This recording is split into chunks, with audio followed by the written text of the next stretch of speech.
Well, first of all, what everybody wants to know is what's going to happen tomorrow. Market was down 800 yesterday, 550 today. What's going to happen tomorrow? What's going to happen over the next year, over the next 3 years?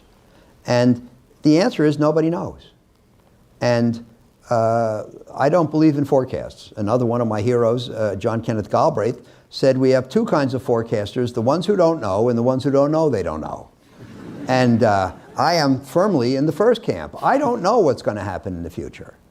And what I say is we never know where we're going, but we sure as hell ought to know where we are.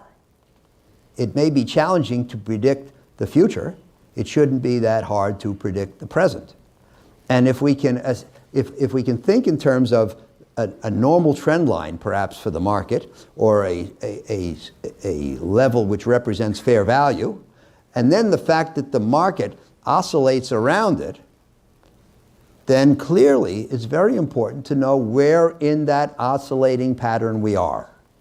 Because if this is fair value, and we're here, then clearly the expected value, the expected performance from here should be lower than the historic average. The historic average was compiled by buying at prices all along the cycle, but clearly if we're at the peak of a cycle, our prospective return is lower than historically it has been on average, and it's harder to make money than it historically has been, and easier to lose money. Whereas if we're buying here when prices are depressed, then the expected value is higher than the historic average, and it's easier to make money and harder to lose. So it makes a profound difference, and I think it's extremely important that we figure it out. We don't know where we're going, but where we are has implications for where we're probably going eventually. Now, the word eventually is very important, because if I tell you that the market is high in its cycle and is overpriced, one of the most important things for you to realize is that overpriced and going down tomorrow are not synonymous. And so if you think about the market fluctuating this way around fair value, then when it goes above the line, it's overpriced. When it goes higher, it's more overpriced. Higher, more overpriced. And markets which are overpriced tend to become more overpriced before eventually they reach a top and turn down. So it's a big mistake to think that overpriced and going down tomorrow are synonymous. You can say that's overpriced, you can sell it, and it goes up another 20%. You feel like an idiot, and you get fired by half your clients.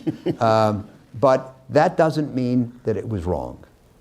And I'm straying a little bit from your question. No, but that's okay. I'll bring you back to a couple of things. But you know, all you can do in this world is do what's right. You can't necessarily do what's going to work tomorrow. When I started at Wharton 55 years ago this month, and the first lesson I remember learning at Wharton was that you can't tell the quality of a decision from the outcome. Now this is counterintuitive and in fact perplexing. And most people who are not analytical or insightful would say, well, of course you can. Good decisions work, bad decisions fail. But the truth of the matter is that in the world, there are a lot of things that are unpredictable and random, and as a result, good decisions fail all the time, and bad decisions succeed all the time. And we all know people, we say, oh, he was right for the wrong reason. Or he was lucky, or he was unlucky. And so you can't think of the world as a place where good decision, good outcome. Bad decision, bad outcome. It doesn't work that way. You know, Richard Feynman, the physicist, said that physics would be much harder if electrons had feelings. And the truth is that markets, there is no such thing as a market. There's no place. It might be a building or it might be virtual. What is a market? It's a bunch of people who buy and sell. And those people do have feelings. And so they don't always act in a way which is predictable. they don't always act in a way which is right. Sometimes they do things which are counterintuitive. To predict the movement of the market, then, at the time when people do things which are unpredictable, you have to be able to predict it, which by definition you can't.